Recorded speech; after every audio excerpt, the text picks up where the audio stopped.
नमस्कार साहित्य प्रेमियों। आज हम लेकर आए हैं मुंशी प्रेमचंद जी की लिखी कहानी ब्रह्मा का स्वांग।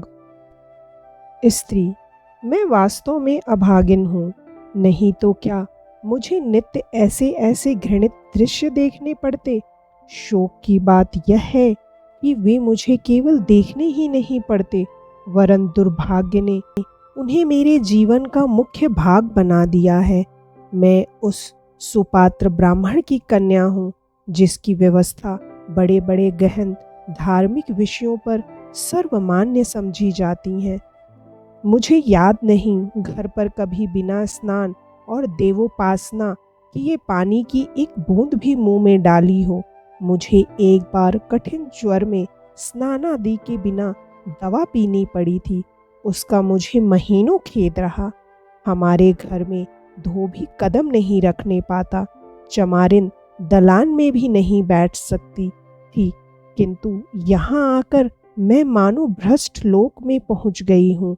मेरे स्वामी बड़े दयालु, बड़े चरित्रवान और बड़े सुयोग्य पुरुष हैं। उनके यह सद्गुण देखकर मेरे पिताजी उन पर मुग्ध हो गए थे।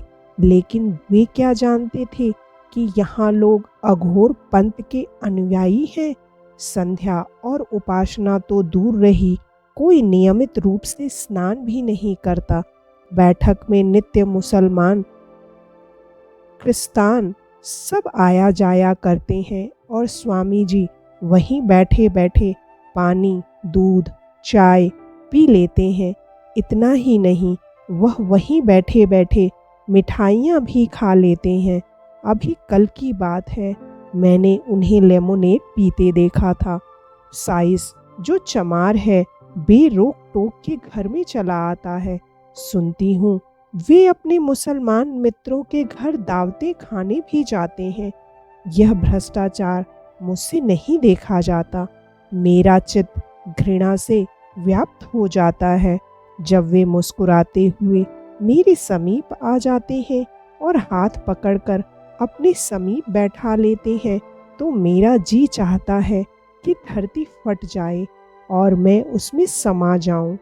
हाँ, हिंदू जाति, तूने हम स्त्रियों को पुरुषों की दासी बनाना ही क्या हमारे जीवन का परम कर्तव्य बना दिया? हमारे विचारों का, हमारे सिद्धांतों का, यहाँ तक कि हमारे धर्म का भी कुछ मूल्य नहीं रहा।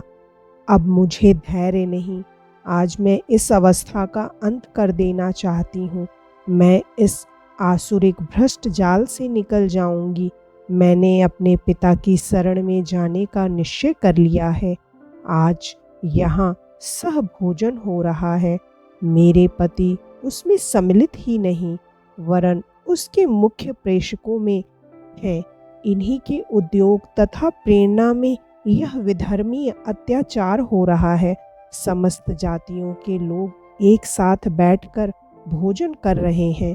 सुनती हूँ मुसलमान भी एक ही पंक्ति में बैठे हुए हैं। आकाश क्यों नहीं गिर पड़ता? क्या भगवान धर्म की रक्षा करने के लिए अवतार न लेंगे? ब्राह्मण जाति अपने निजी बंधुओं के सिवाय अन्य ब्राह्मणों का भी पकाया भोजन नहीं करती। वही महान जाति इस अधोगति को पहुंच गई कि कायस्थों, बनियों, मुसलमानों के साथ बैठकर खाने में लेश मात्र भी संकोच नहीं करती, बल्कि इसे जातीय गौरव, जातीय एकता का हेतु समझती है। पुरुष, वह कौन शुभ घड़ी होगी कि इस देश की स्त्रियों में ज्ञान का उदय होगा और वे राष्ट्रीय संगठनों में पुरुषों की सहायता करेंगी। हम कब तक ब्राह्मणों के गोरख धंधे में फंसे रहेंगे?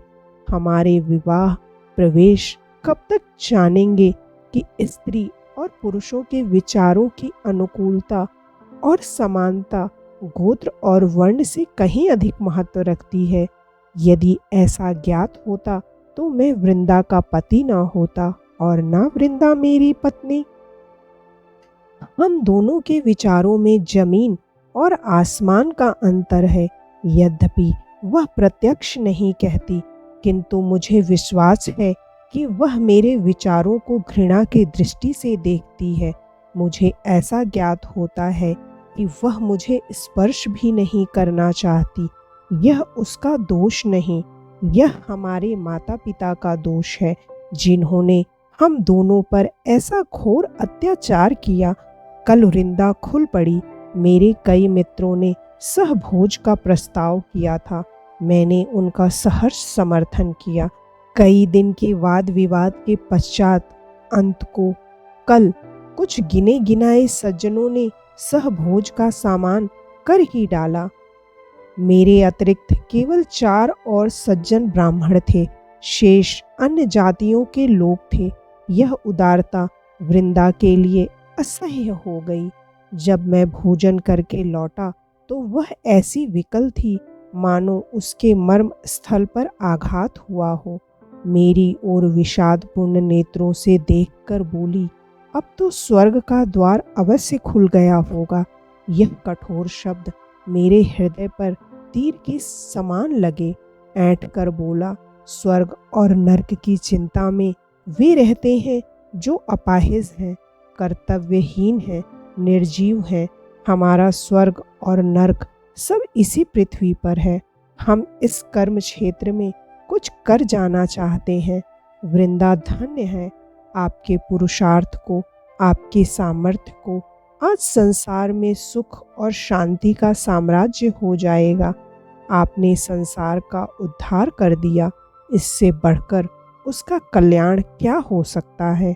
मैंने झुंझला कर कहा, अब तुम्हें इन विषयों के समझने की ईश्वर ने बुद्धि ही नहीं दी तो क्या समझाऊं। इस पारस्परिक भेदभाव से हमारे राष्ट्र को जो हानि हो रही है उसे मोटी से मोटी बुद्धि का मनुष्य भी समझ सकता है। इस भेद को मिटाने से देश का कितना कल्याण होता है, इसमें किसी को संदेह नहीं। हाँ, जो जानकर भी अनजान बने उसकी बात दूसरी है। वृंदा बिना एक साथ भोजन किए परस्पर प्रेम उत्पन्न नहीं हो सकता। मैंने इस विवाद में पड़ना अनुपयुक्त समझा। किसी ऐसी नीति की शरण लेनी आवश्यक जान पड़ी जिसमें विवाद का स्थान ही ना हो। वृंदा की धर्म पर बड़ी श्रद्धा है। मैंने उसी के शास्त्रा से उसे पराजित करना निश्चय किया। बड़े गंभीर भाव से बोला, यदि असंभव नहीं तो कठिन अवश्य है, किंतु सोचो तो यह कितना घोर अन्याय है कि हम सब एक ही पिता की संतान होते हुए एक दूसरे से घृणा करें, ऊंच नीच की व्यवस्था में मग्न रहें। यह सारा जगत उसी परम पिता का विराट रूप है। प्रत्येक जीव में उसी परमात्मा की ज्योति आलोकित हो रही है। केवल इसी भौतिक पर्दे ने हमें एक दूसरे से पृथक कर दिया है। यथार्थ में हम सब एक हैं। जिस प्रकार सूर्य का प्रकाश अलग अलग घरों में जाकर भिन्न नहीं हो जाता, उसी प्रकार ईश्वर की महान आत्मा पृथक पृथक जीवों में प्रविष्ट होकर विभिन्न नहीं होती।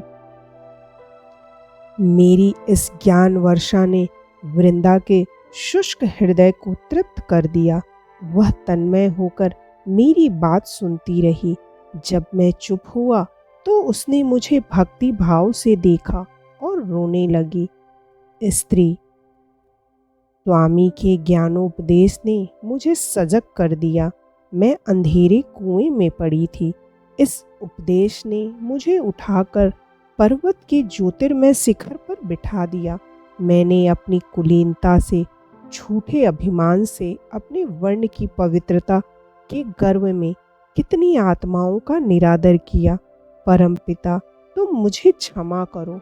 मैंने अपने पूज्यपाद पति से इस अज्ञान के कारण जो अश्रद्धा प्रकट की है, जो कठोर शब्द कहे हैं, उन्हें क्षमा करना। जब से मैंने यह अमृतवाणी सुनी है, मेरा हृदय अत्यंत कोमल हो गया है। नाना प्रकार की सदकल्पनाएं चित्त में उठती रहती हैं। कल धोबिन कपड़े लेकर आई थी। उसके सिर में बड़ा दर्द था। पहले मैं उसे इस दशा में देखकर कदाचित मौखिक संवेदना प्रकट करती अथवा मेहरी से उसे थोड़ा तेल दिलवा देती, पर कल मेरा चित्त विकल हो गया। मुझे प्रतीत हुआ मानो यह मेरी बहन है। मैंने उसे अपने पास बैठा लिया और घंटे भर तक उसके सिर में तेल मलती रही। उस समय मुझे जो स्वर्गीय आनंद हो रहा था वह अकथनीय है। मेरा अंतःकरण किसी प्रबल शक्ति के वशीभूत होकर उसकी ओर खींचा चला जाता था। मेरी ननद ने आकर मेरे इस व्यवहार पर कुछ नाक भौं चढ़ाई, पर मैंने लेश मात्र भी परवाह न की। आज प्रातःकाल कड़ाके की सर्दी थी, हाथ पांव गले जाते थे। मेहरी काम करने आई तो खड़ी कांप रही थी। मैं लिहाफ ओढ़े अंगीठी के सामने बैठी हुई थी। तिस पर भी मुंह बाहर निकालते न बनता था। मेहरी की सूरत देखकर मुझे अत्यंत दुख हुआ।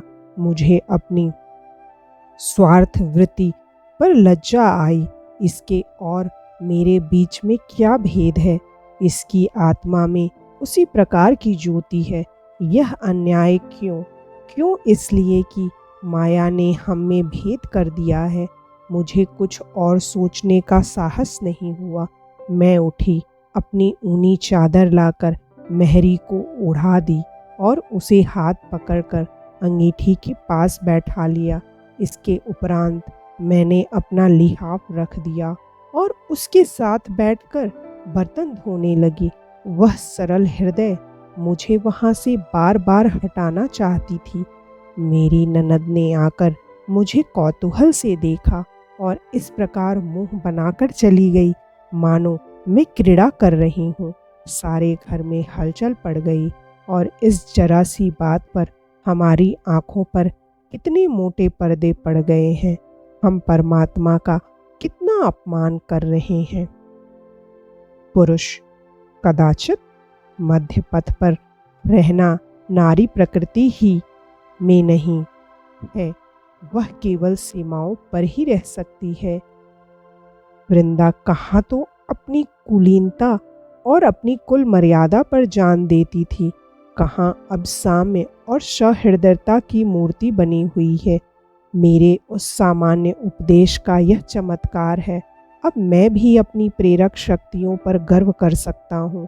मुझे उसमें कोई आपत्ति नहीं है कि वह नीच जाति की स्त्रियों के साथ बैठे, हंसे और बोले, उन्हें कुछ पढ़कर सुनाए, लेकिन उनके पीछे अपने को बिल्कुल भूल जाना मैं कदापि पसंद नहीं कर सकता। 3 दिन हुए मेरे पास एक चमार अपने जमींदार पर नालिश करने आया था। निस्संदेह जमींदारों ने उसके साथ ज्यादती की थी, लेकिन वकीलों का काम मुफ्त में मुकदमे दायर करना नहीं। फिर एक चमार के पीछे एक बड़े जमींदार से बैर करूं, ऐसे तो वकालत कर चुका। उसके रोने की भनक वृंदा के कान में भी पड़ गई। बस वह मेरे पीछे पड़ गई कि उस मुकदमे को जरूर लो। मुझसे तर्क वितर्क करने पर उद्धत हो गई। मैंने बहाना करके उसे किसी प्रकार टालना चाहा, लेकिन उसने मुझसे वकालतनामे पर हस्ताक्षर कराकर तब पिंड छोड़ा। उसका परिणाम यह हुआ कि पिछले 3 दिन मेरे यहाँ मुफ्तखोर मुवक्किलों का तांता लगा रहा और मुझे कई बार वृंदा से कठोर शब्दों में बातें करनी पड़ी। इसी से प्राचीन काल के व्यवस्थाकारों ने स्त्रियों को धार्मिक उपदेशों का पात्र नहीं समझा था। इनकी समझ में यह नहीं आता कि प्रत्येक सिद्धांत का व्यवहारिक रूप कुछ और ही होता है। हम सभी जानते हैं कि ईश्वर न्यायशील है, किंतु न्याय के पीछे अपनी परिस्थिति को कौन भूलता है। आत्मा की व्यापकता को यदि व्यवहार में लाया जाए तो आज संसार में साम्य का राज्य हो जाए, किंतु उसी भांति साम्य जैसे दर्शन का एक सिद्धांत ही रहा और रहेगा, वैसे ही राजनीति भी एक अलभ्य वस्तु है और रहेगी। हम इन दोनों सिद्धांतों की मुक्त कंठ से प्रशंसा करेंगे, उन पर तर्क करेंगे, अपने पक्ष को सिद्ध करने में उनसे सहायता लेंगे, किंतु उनका उपयोग करना असंभव है। मुझे नहीं मालूम था कि वृंदा इतनी मोटी सी बात भी ना समझेगी। वृंदा की बुद्धि दिनों दिन उल्टी होती जाती है। आज रसोई में सबके लिए एक ही प्रकार के भोजन बने। अब तक घर वालों के लिए महीन चावल पकते थे, तरकारियां घी में बनती थीं, दूध मक्खन आदि दिया जाता था। नौकरों के लिए मोटा चावल, मटर की दाल और तेल की भाजियां बनती थीं। बड़े बड़े रईसों के यहाँ भी यही प्रथा चली आती है। हमारे नौकरों ने कभी इस विषय में शिकायत नहीं की, किंतु आज देखता हूँ वृंदा ने सबके लिए एक ही भोजन बनाया है। मैं कुछ बोल ना सका, भौचक्का सा हो गया। वृंदा सोचती होगी कि भोजन में भेद करना नौकरों पर अन्याय है। कैसा बच्चों का सा विचार है, ना समझ। यह भेद सदा रहा है और रहेगा। मैं राष्ट्रीय ऐक्य का अनुरागी हूँ। समस्त शिक्षित समुदाय राष्ट्रीयता पर जान देता है, किंतु कोई स्वप्न में भी कल्पना नहीं करता कि हम मजदूरों या सेवा वृत्तिधारियों को समता का स्थान देंगे। हम उनमें शिक्षा का प्रचार करना चाहते हैं, उनको दीनावस्था से उठाना चाहते हैं। यह हवा संसार भर में फैली हुई है, पर इसका मर्म क्या है यह दिल में भी समझते हैं। चाहे कोई खोल कर ना कहे, इसका अभिप्राय यही है कि हमारा राजनैतिक महत्व बढ़े, हमारा प्रभुत्व उदय हो, हमारे राष्ट्रीय आंदोलन का प्रभाव अधिक हो। हमें यह कहने पर अधिकार हो जाए कि हमारी ध्वनि केवल मुट्ठी भर शिक्षित वर्ग ही नहीं, वरन समस्त जाति की संयुक्त ध्वनि है। पर वृंदा को यह रहस्य कौन समझावे? स्त्री: कल मेरे पति महाशय खुल पड़े, इसलिए मेरा चित्त खिन्न है। प्रभु, संसार में इतना दिखावा, इतनी स्वार्थधता है, हम इतने दीन घातक हैं। उनका उपदेश सुनकर मैं उन्हें देवतुल्य समझने लगी थी। आज मुझे ज्ञान हो गया है कि जो लोग एक साथ दो नाव पर बैठना जानते हैं, वे ही जाति के हितैषी कहलाते हैं। कल मेरी ननद की विदाई थी, वह ससुराल जा रही थी। बिरादरी की कितनी ही महिलाएं निमंत्रित थीं। वे उत्तम उत्तम वस्त्राभूषण पहने कालीनों पर बैठी हुई थीं। मैं उनका स्वागत कर रही थी। निदान मुझे द्वार के निकट कई स्त्रियां भूमि पर बैठी हुई दिखाई दी, जहां इन महिलाओं की जूतियां और स्लीपरें रखी हुई थीं। वे बेचारी भी विदाई देखने आई थीं। मुझे उनका वहां बैठना अनुचित जान पड़ा। मैंने उन्हें भी लाकर कालीन पर बैठा दिया। इस पर महिलाओं में मटकियां होने लगीं और थोड़ी देर में वे किसी न किसी बहाने से एक एक करके चली गईं। मेरे पति महाशय से किसी ने यह समाचार कह दिया। वे बाहर से क्रोध में भरे हुए आए और आंखें लाल करके बोले, यह तुम्हें क्या सूझी है? क्या हमारे मुंह में कालिख लगवाना चाहती हो? तुम्हें ईश्वर ने इतनी भी बुद्धि नहीं दी कि किसके साथ बैठना चाहिए। भले घर की महिलाओं के साथ नीच स्त्रियों को बैठा दिया। वे अपने मन में क्या कहती होंगी? तुमने मुझे मुंह दिखाने लायक नहीं रखा। छी छी। मैंने सरल भाव से कहा, इससे महिलाओं का तो क्या अपमान हुआ? आत्मा तो सबकी एक ही है। आभूषणों से आत्मा तो ऊंची नहीं हो जाती। पति महाशय ने होंठ चबाकर कहा, चुप भी रहो, बेसुरा राग अलाप रही हो। बस वही मुर्गी की एक टांग। आत्मा एक है, परमात्मा एक है। ना कुछ जानो ना बूझो, सारे शहर में नक्कू बना दिया। उस पर और बोलने को मरती हो। उन महिलाओं की आत्मा को कितना दुख हुआ, कुछ इस पर भी ध्यान दिया? मैं विस्मित होकर उनका मुंह ताकने लगी। आज प्रातःकाल उठी तो मैंने एक विचित्र दृश्य देखा। रात को मेहमानों की जूठी पत्तल, सकोरे दोने आदि बाहर मैदान में फेंक दिए गए थे। पचासों मनुष्य उन पत्तलों पर गिरे हुए उन्हें चाट रहे थे। हाँ, मनुष्य थे, वही मनुष्य जो परमात्मा के निज स्वरूप हैं। कितने ही कुत्ते भी उन पत्तलों पर झपट रहे थे, पर वे कंगले कुत्तों को मार मार कर भगा देते थे। उनकी दशा कुत्तों से भी गई बीती थी। यह कौतुक देखकर मुझे रोमांच होने लगा। मेरी आंखों से अश्रुधारा बहने लगी। भगवान, ये भी हमारे भाई बहन हैं, हमारी आत्माएं हैं। उनकी ऐसी शोचनीय दीन दशा। मैंने तत्क्षण मेहरी को भेजकर उन मनुष्यों को बुलाया और जितनी पूरी मिठाइयाँ मेहमानों के लिए रखी हुई थी, सब पत्तलों में रखकर उन्हें दे दी। मेहरी थर थर काँप रही थी। सरकार सुनेंगे तो मेरे सिर का बाल भी न छोड़ेंगे, लेकिन मैंने उसे ढांढस दिया, तब उसकी जान में जान आए। अभी ये बेचारे कंगले मिठाइयाँ खा ही रहे थे कि पति महाशय मुंह लाल किए हुए आए और अत्यंत कठोर स्वर में बोले, तुमने भंग तो नहीं खा ली? जब देखो एक ना एक उपद्रव खड़ा कर देती हो। मेरी तो समझ में नहीं आता कि तुम्हें क्या हो गया है। ये मिठाइयाँ डोमड़ों के लिए नहीं बनाई गई थीं। इनमें घी, शक्कर, मैदा लगा था, जो आजकल मोतियों के मोल बिक रहा है। हलवाइयों को दूध के धोए रुपए मजदूरी के दिए गए थे। तुमने उठाकर सब डोमड़ों को खिला दिया। अब मेहमानों को क्या खिलाया जाएगा? तुमने मेरी इज्जत बिगाड़ने का प्रण लिया है क्या? मैंने गंभीर भाव से कहा। आप व्यर्थ इतने क्रुद्ध होते हैं। आपकी जितनी मिठाइयाँ खिला दी हैं, वह मैं मंगवा दूंगी। मुझसे यह नहीं देखा जाता कि कोई आदमी तो मिठाइयाँ खाए और कोई पत्तलें चाटे। डोमड़े भी तो मनुष्य ही हैं। उनके जीव में भी तो उसी स्वामी ने बात काट कर कहा, रहने भी दो।